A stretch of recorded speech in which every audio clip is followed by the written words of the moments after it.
the 1999 New York Knicks faced high expectations. Having added new faces to their core of stars, the Knicks entered the season with championship dreams. But a title seemed far out of reach as they stumbled out of the gate. It's this kind of out-of-control basketball that has doomed the Knicks time and time again this year. We were much better players than this. We knew we were a much better team. You know, just a year ago, we had been in the second round, the playoffs, and had a chance to go to Eastern Conference Finals. And here we are just kind of going backwards. And their slide would continue as they lost one close game after another. At the buzzer, won't go, and the Knicks a bad loss tonight. To compound their troubles, the Knicks would lose two of their main weapons, Patrick Ewing and Latrell Sprewell, both sidelined by injuries. And they would hit rock bottom with a demoralizing loss to the league's worst team, the Chicago Bulls. Ahead it comes to Sprewell. Sprewell, and he threw it away. You got a calculator to add up all these New York turnovers? With their worst record in years, New York barely made the playoffs as the final seed. Going into the playoffs, we don't look at ourselves as number 8 seed. We have the same thoughts about our team as we had back in training camp of being a championship-type team. Awaiting them in the first round were their arch rivals, the Miami Heat, a team with a score to settle after being upset by the Knicks in the playoffs the previous year. And it was clear that the league's most heated rivalry would grow more intense than ever. It was on instantly. I mean, you knew. Once we knew we were in the playoffs and we were facing Miami, I mean, there was a look in guys' eyes like, this is for real. Here comes Sprewell, all the way. Had to change the shot and still hit it. Ashburn, blocked by Ewing. In Game 1, the Knicks would make an immediate statement, stunning the top-seeded Heat and taking their home court advantage. Have you seen New York play better all season? Mentally, I think we kind of gained an edge after we won Game 1. But suddenly, they would revert to the Knicks of earlier in the season, and the timing could not have been worse. The Heat would win 2 of the next 3 games to force a 5th and deciding game in Miami. The Knicks blow a golden opportunity, and the Miami Heat even the series at 2 games apiece. Just got to, come back, regroup. We definitely didn't want to go back to Miami, but we're going back. Just have to stay confident and come out to play. Let's get ready to rumble! Let's do this.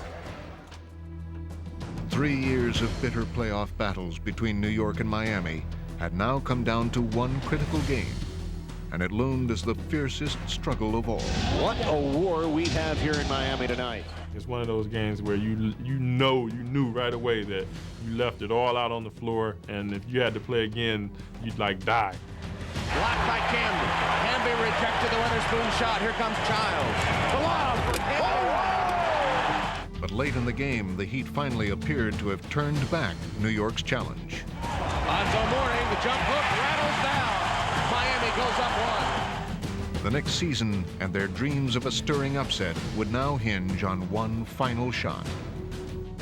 Miami leads New York 77-76 and 4.5 left in the game. Charlie Ward inbounding on the right sideline. Houston pops out up top, down the lane, running jumper, off the front rim, and in! And the New York Knicks have become the second number 8 team in NBA history to knock off a number 1. Following their amazing victory, New York would ride a wave of emotion into their second-round matchup against the Atlanta Hawks. Once again, the Knicks were the underdogs, but again, they would seize home court advantage with a Game 1 victory, and they never looked back. This time, New York would need no last-second heroics as they steamrolled the Hawks in a stunningly easy 4-game sweep. And the Knicks just pouring it on. And the New York Knicks advance to the Eastern Conference Finals. The confidence that we had at that point, we were obviously on a high, and I think it just really carried over into the Indiana series.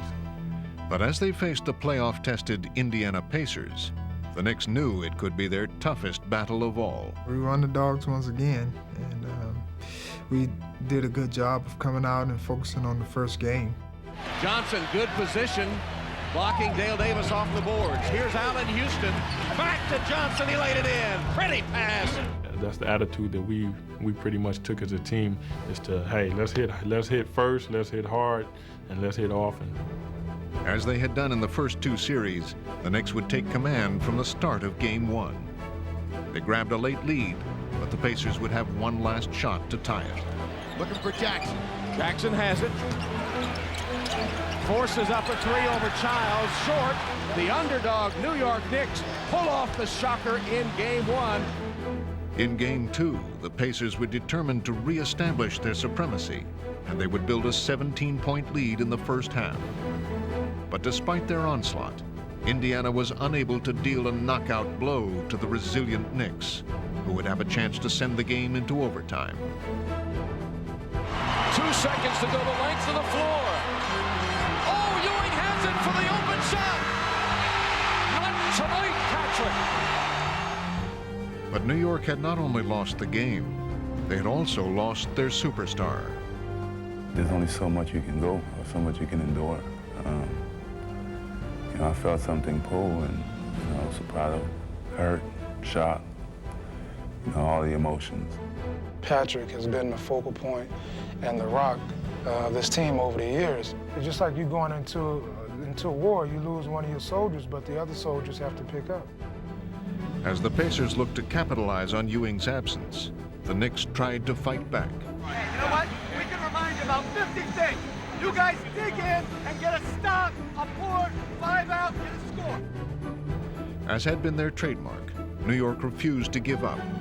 But as Game 3 entered its critical stretch, they found themselves needing yet another miracle. With control of the series hanging in the balance, the Knicks trailed by 3 points in the final seconds, and they would turn to Larry Johnson. Inside of 10 seconds to go. Antonio is there. Johnson fires, fouled, hit it! Oh! He hit it! He hit it! He was fouled and he hit it! Larry Johnson rose up and he was fouled on the shot. He tied it at 91. It's unbelievable. And the Knicks have defeated the Pacers. Johnson's miraculous play would propel the Knicks to victory and catapult them to even greater heights. In Game 5, they would once again stun the Pacers on their home court to take a 3-2 lead, and they carried their momentum back to Madison Square Garden for Game 6. As they convincingly finished off the Pacers, New York had staged yet another memorable upset, and their improbable playoff saga would continue. And NBA history has just been made. The New York Knicks are the first 8th seed to ever make the NBA Finals. And though they would lose in the finals, the Knicks had won a lasting place in history.